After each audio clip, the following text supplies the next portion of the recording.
शराब भारत का नाश करने वाली शराब है। जो शराब पीता है उसकी खोपड़ी में कलयुग बैठता है, क्योंकि कलयुग का वास शराब में है। मैं भोपाल जेल में कथा सुनाने गया, अभी कुछ महीनों पहले आपने टीवी पर सुनी होगी। भोपाल जेल में 4000 कैदी थे। मैंने उन सभी कैदियों के बीच में जाकर कथा सुनाई। उन कैदियों से मैंने पूछा कि आप लोग उस जेल में क्यों आ गए, आने की मूल वजह क्या है, कारण क्या है। उन्होंने बताया, महाराज जी जेल में आने का मूल कारण है शराब। कैसे? बोले हमने जितने भी क्राइम किए हैं, पाप किए हैं, कोई बलात्कार करके जेल में था, कोई चोरी के केस में जेल में था, कोई मर्डर के केस में जेल में था, कोई कुछ, लेकिन सबने बताया 99% लोगों ने कि हमने जितना भी क्राइम किया है, चाहे चोरी करी हो, बलात्कार किया हो, चाहे तो मर्डर किया हो, कुछ भी 420 करी हो, सारा कुछ हमने शराब के नशे में किया है। सारा कुछ पाप किसने किया है? शराब के।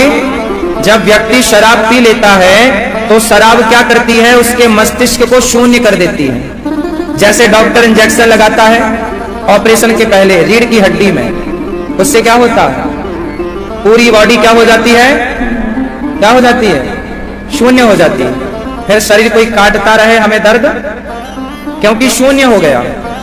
उसी तरह जब आप शराब पीते हैं तो आपके मस्तिष्क को वह शराब शून्य कर देती है, सोचने समझने की क्षमता समाप्त हो जाती है। सही गलत क्या है यह नजर नहीं आता शराब पीने के बाद, हाँ या ना। जो बेटा माँ की आरती उतारता है वही शराब के नशे में माता को मारता है, तो गलती उसकी थोड़ी है, वो शराब की गलती है। क्योंकि शराब का काम ही है तुम्हारी बुद्धि भ्रष्ट करना, क्योंकि शराब में कलयुग का वास होता है।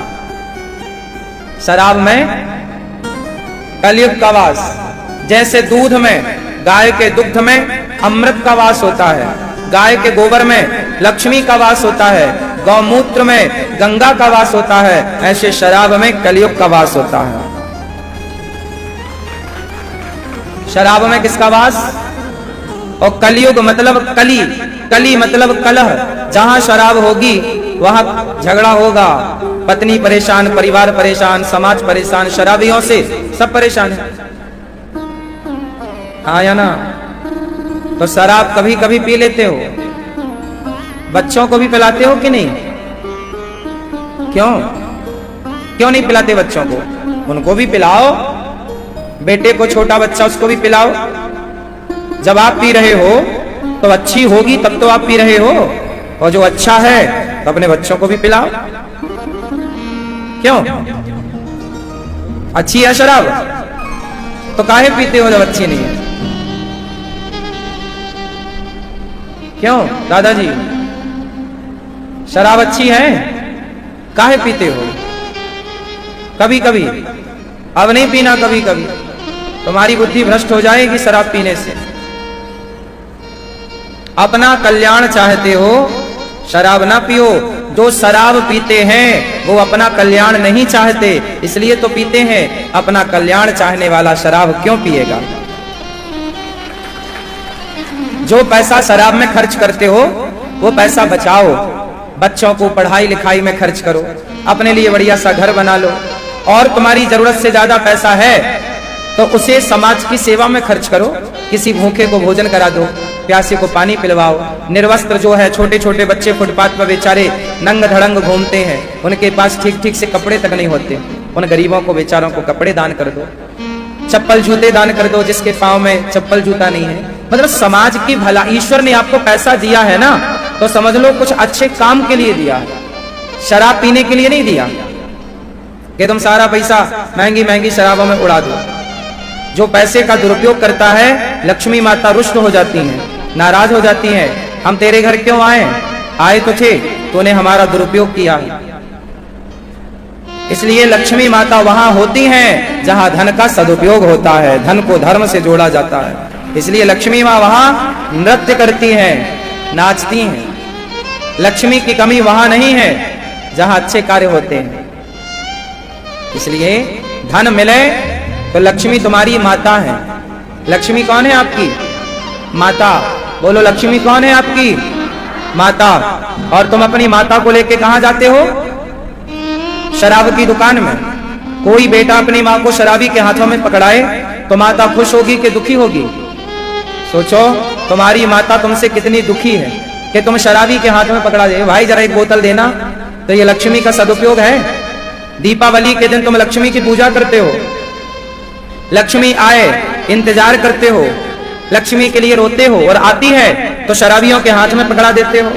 लक्ष्मी नाराज हो जाएगी, तुम्हारे वंश को श्राप दे देंगी लक्ष्मी माँ कि अब तुम्हारे पीढ़ी तक नहीं आएंगी हम। इसलिए कुछ लोग रोते हैं। कुछ लोग क्या कहते हैं? महाराज जी हम बहुत बड़े आदमी थे, है नहीं थे, हम बहुत बड़े आदमी जोर से थे, है नहीं।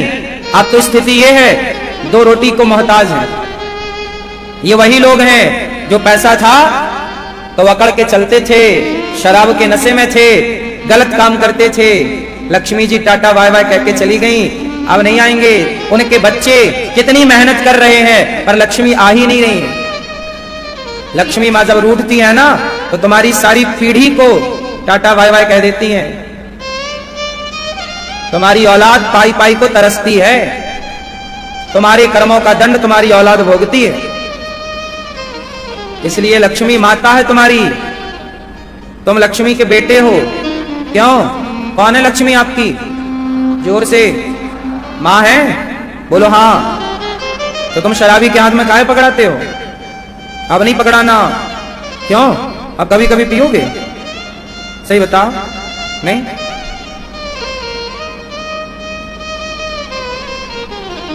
लक्ष्मी आए सेवा में लगाओ, अच्छे काम में लगाओ, दो पैसा बचाओ, आपके काम आएगा। पैसा वहीं खर्च हो जहां होना चाहिए। देखो ना गौरी गोपाल आश्रम में कितना खर्चा रोज होता पता है आपको? गौरी गोपाल आश्रम में लगभग पूरी सेवाओं में, यहां गौरी गोपाल आश्रम में पूरे सेवाओं में लगभग, यहां की संपूर्ण व्यवस्थाओं में लगभग 5 लाख रुपए रोज का खर्चा है। 5 से 7 लाख रुपए, 5 से 7 लाख के बीच में डेली का खर्चा है, रोज का।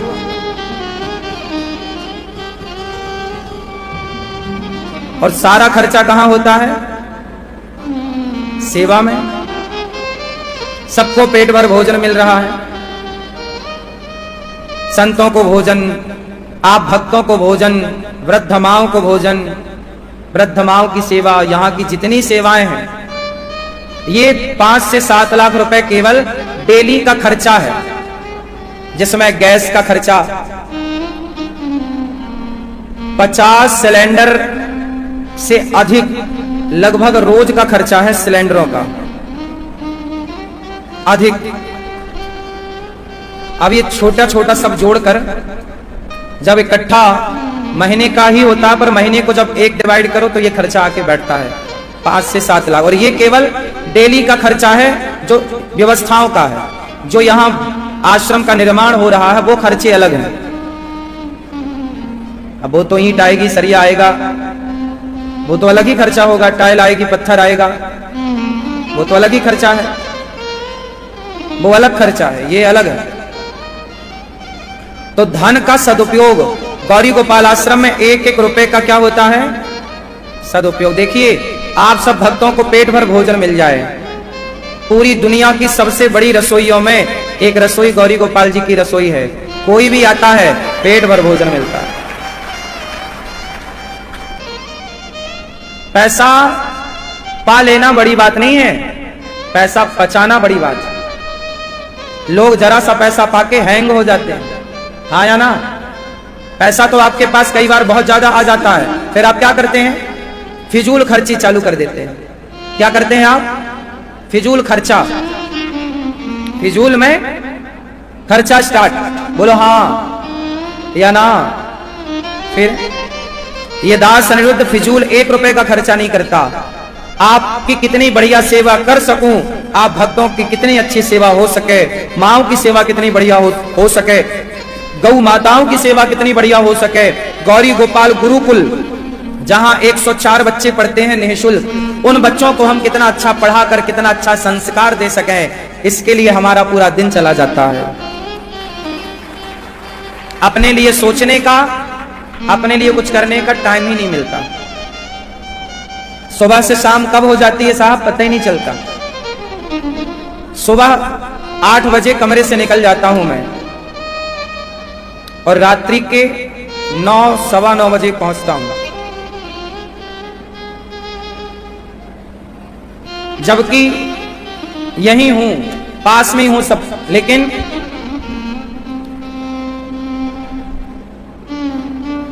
केवल सेवा ही मेरा धर्म है। एक ही संकल्प, एक ही नारा, सेवा ही है धर्म हमारा। आप 8 घंटे काम करते होंगे, काम करना पड़ता है। काम मेरा नहीं है, काम भगवान गौरी गोपाल जी का है। सेवा का काम हमारा थोड़ी हो सकता है, ये तो प्रभु का है। तो बस भगवान का कार्य है, इसलिए उनका कार्य है तो कर रहे हैं, करना है।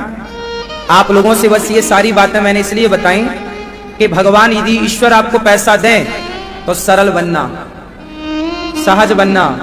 आम के पेड़ में जब फल लगते हैं ना तो उसकी डालियां झुकती हैं। ज्यादा पैसा आए तो ज्यादा नम्र बनो, ज्यादा सरल बनो, ज्यादा सहज बनो। समाज की भलाई के लिए सोचो। आप ये सोचो कि ईश्वर ने आपको पैसा क्यों दिया है। 10,000 की साड़ी मत पहनो, ये फिजूल खर्चा है।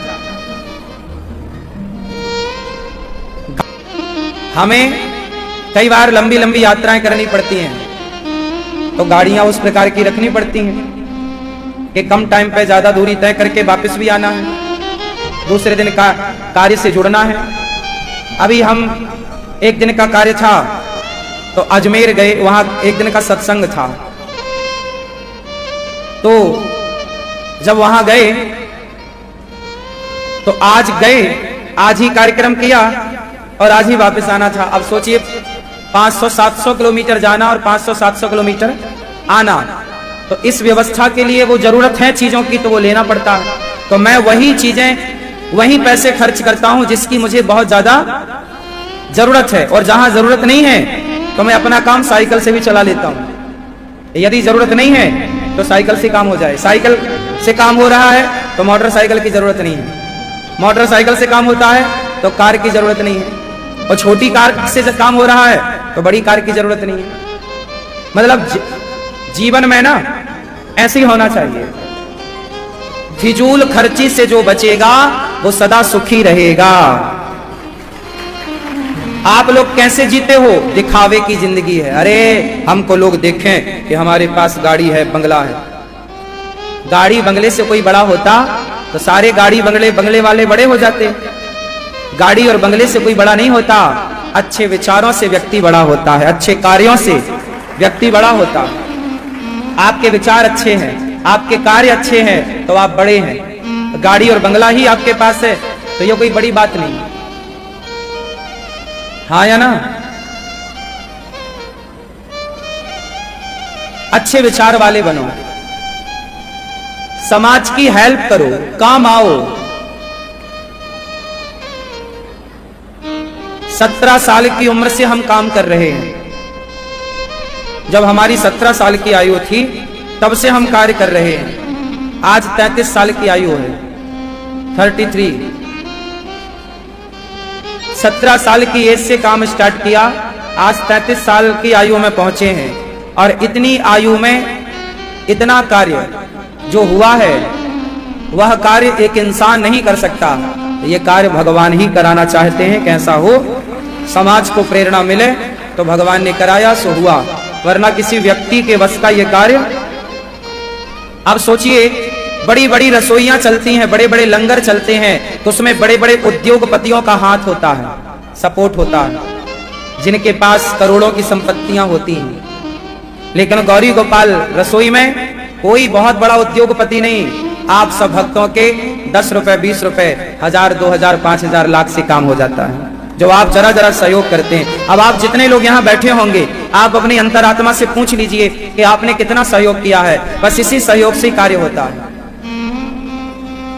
आपने दिया तो आपका भला, आपने नहीं दिया तो आपका भला।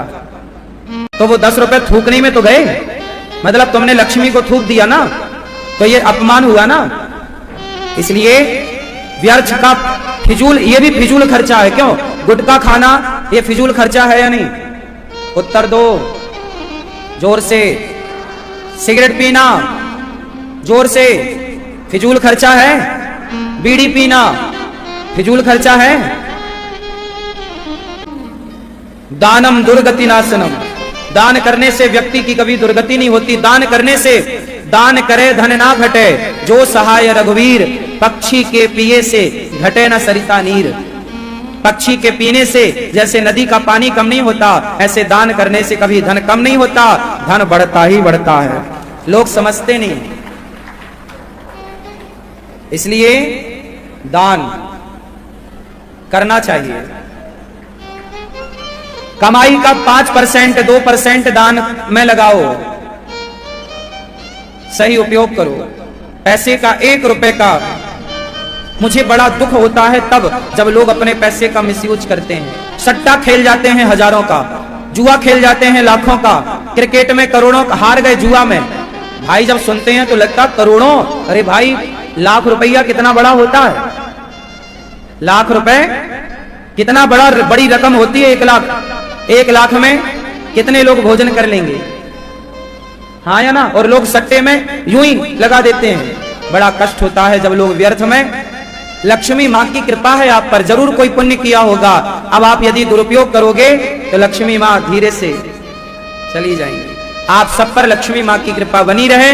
मैं तो माँ भगवती से यही प्रार्थना करूंगा, भगवान श्रीमन नारायण से, आप सदा धन धान्य से भरे रहो, ताकि आप समाज की सेवा में कुछ ना कुछ निकालते रहो।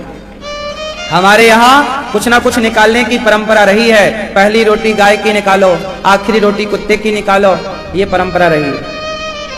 हमारे ऋषि मुनि पहले ही सिखा कर गए हैं कि कुछ ना कुछ हिस्सा अन्न का निकालो, कमाई का निकालो। लेकिन आप भूल गए ये परंपराएं, सारा का सारा खाना चाहते हो। दान पुण्य करना लोग भूल चुके हैं, लोगों की हेल्प करना भूल चुके हैं। आपके पड़ोस में कोई गरीब आदमी रहता है और उसकी बेटी का ब्याह है माना की, तो वो क्या कहता है, भाई साहब जरा हमें 15-20 हजार रुपए उधार दे दो, वो हमारी बेटिया का ब्याह है। तो पैसे वाले लोग क्या बोलते हैं, 5% ब्याज लूंगा, 10% लूंगा। अरे भैया 20,000 रुपए का 10% 20% लेके तुम कितने धन्ना सेठ हो जाओगे। वो बेटी का ब्याह ही तो कर रहा है, तुमको ईश्वर ने धनवान बनाया है, तो बिना ब्याज के दे दो ना, जब उसका होगा दे देगा बेचारा। यदि देने लायक हो तो जरूर दिया करो, और उनको दिया करो जो वास्तविक में जरूरतमंद है, हाँ या ना? भला करते रहो। जो भला करता है कोई माई का लाल उसका बाल भी बांका नहीं कर सकता। ईश्वर रक्षक है, सुरक्षा कवच है आपके पास। आपकी अच्छाई, आपकी भलाई आपका सुरक्षा कवच है, कोई आपका बिगाड़ नहीं सकता।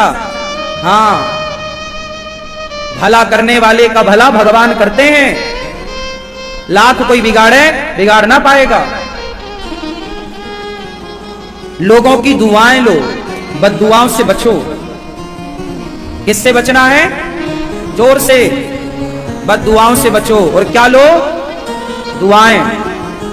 हमारा गांव है रेउझा, मध्य प्रदेश में, एक नर्मदा मां के तट पर एक शहर है जबलपुर।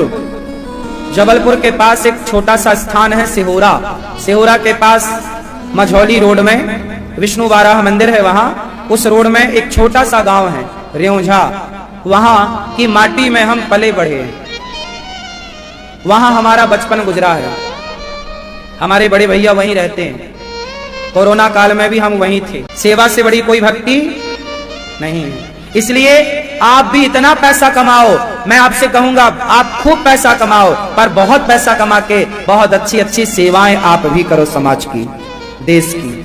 खूब पैसा कमाना चाहिए, पैसा खूब कमाना चाहिए, हाँ या ना? पैसा इतना कमाओ कि आप अपने उस पैसे से सबकी सेवा करके सबको खुश रख पाओ। खूब पैसा कमाना चाहिए। पूरा है भरोसा तेरी हार नहीं होगी। जो विश्वास रखते हैं ना, भगवान उनका साथ कभी नहीं छोड़ते। बस नीति और नियत अच्छी होनी चाहिए। दो चीजें अच्छी रखना साहब, कोई ना बिगाड़ेगा कुछ। नीति अच्छी हो, क्या अच्छी हो? जोर से, नीति और नियत। नीति मतलब प्लानिंग अच्छी करो अपने लिए, समाज के लिए, परिवार के लिए। और नीति और नियत, स्वार्थ ना हो। क्या ना हो? स्वार्थ ना हो।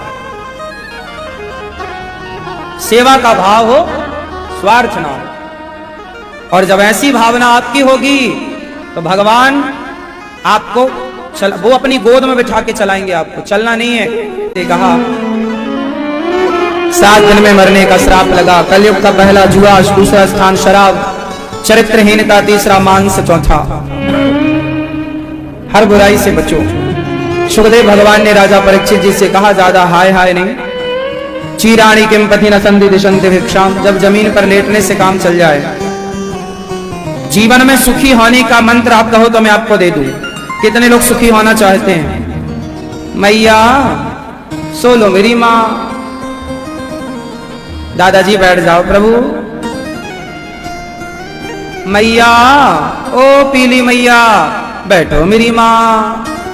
कड़ी चावल खाना है। तो रैदास जी ने कहा कि चलो, हमारी पत्नी बहुत अच्छा कड़ी चावल बनाती है। भगवान बोले तभी तो आए हैं। भगवान रैदास जी के घर जाते हैं। रैदास जी की धर्म पत्नी कड़ी चावल बनाती हैं और भगवान खाते हैं। भगवान ने कहा, रैदास जी आप एक काम करो, हम आपको कुछ देंगे। रैदास जी ने कड़ी चावल दिया भगवान को तो भगवान रीझ गए। ये बहुत जल्दी प्रसन्न होते हैं, कड़ी चावल में खुश हो गए। भगवान ने कहा, रैदास जी हम आपको कुछ देना चाहते हैं। क्या? तो भगवान ने पारसमणि दी। पारसमणि जानते हो? लोहे में घिसो तो लोहा क्या हो जाता है? सोना। रैदास जी ये ले लो। रैदास जी बोले हम क्या करेंगे? बोले तुम जूता सिलते हो, कम पैसा आता है, पैसे की जरूरत ही नहीं है, ये सोना पैदा करेगी पारस। रैदास जी बोले प्रभु इसे ले जाओ, हमारा ये छोटा काम अच्छा है। भगवान ने कहा ले लो। नहीं, ले लो नहीं। भगवान ने कहा अच्छा हम छोड़ के जा रहे हैं। तो रैदास जी की ना झोपड़ी थी घास की। तो रैदास जी ने कहा एक काम करो, आप ऊपर खोस दो। खोस दो मीन्स ऊपर रख दो। तो भगवान जी वो पारसमणि वहां ऊपर खोस के चले गए। साल भर बाद फिर भगवान आए तो रैदास जी जूता ही सिल रहे थे। भगवान बोले वाह, तुम्हारी झोपड़ी में पारसमणि है और तुम जूता सिल रहे हो। भगवान से रैदास जी ने कहा प्रभु हमें धन मत दो, बुद्धि बिगड़ जाती है। हम तो जूता सिल के जो बच जाता है, पत्नी को परिवार को खिलाने पिलाने से जो बच जाता है, तो उससे समाज की सेवा, वो संतों की सेवा करते थे। रैदास जी क्या करते थे? संतों की सेवा। जूता सिल के जो पैसा बचा लेते थे सेवा में। तो भगवान बोले ये पैसे तुम रखो तो ज्यादा सेवा कर पाओगे। बोले नहीं, हमें ज्यादा कम का लोभ नहीं है। एक दिन रैदास जी अपने शालिग्राम भगवान की पूजा कर रहे थे तो वहां पर देखा कि वहां सोने की असरपियां पड़ी हैं, मतलब सोने के सिक्के पड़े हैं 2। रैदास जी ने कहा शालिग्राम भगवान से, हे प्रभु आप सोना उगलते हो क्या? चुपचाप रैदास जी सोने की सिक्के ले गए और गंगा जी में डालाए। दूसरे दिन फिर वो सुलाए भगवान जी को, सवेरे जगाए तो फिर सोने के 2 सिक्के। रैदास जी बोले हे भगवान हमारी बुद्धि खराब करके मानोगे? वो दोनों सिक्के ले गए, फिर फेंकाए गंगा जी में। तो अब की बार जब सोए रैदास जी तो भगवान ने सपने में कहा, रैदास जी मैं रोज सोने के सिक्के देता हूं, तुम फेंक काहे आते हो? बोले प्रभु हमें जरूरत ही नहीं है। सुनो, हम तुम्हारे लिए नहीं दे रहे हैं। सोने के सिक्के हम तुम्हें रोज देंगे तो हम उनसे बेचकर, हमारे भक्त लोग बेचारे दुखी हैं, हर पेट भोजन नहीं मिल रहा है।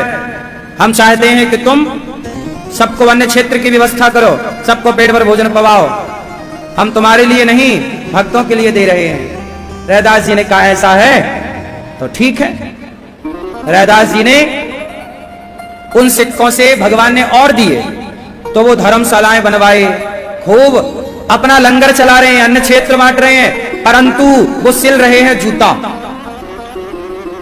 वो अपना, वो भैया प्रभु वो आपका काम है, हमारा तो यही है, हम तो जूता सिल के जो कमाएंगे। मतलब कितने ईमानदार हैं कि प्रभु से भी वो कुछ लेना। हम भगवान की भक्ति इसलिए थोड़ी करते हैं कि भगवान हमें कुछ दें, हम तो प्यार करते हैं प्रभु से, बदले में कुछ चाहते थोड़ी हैं।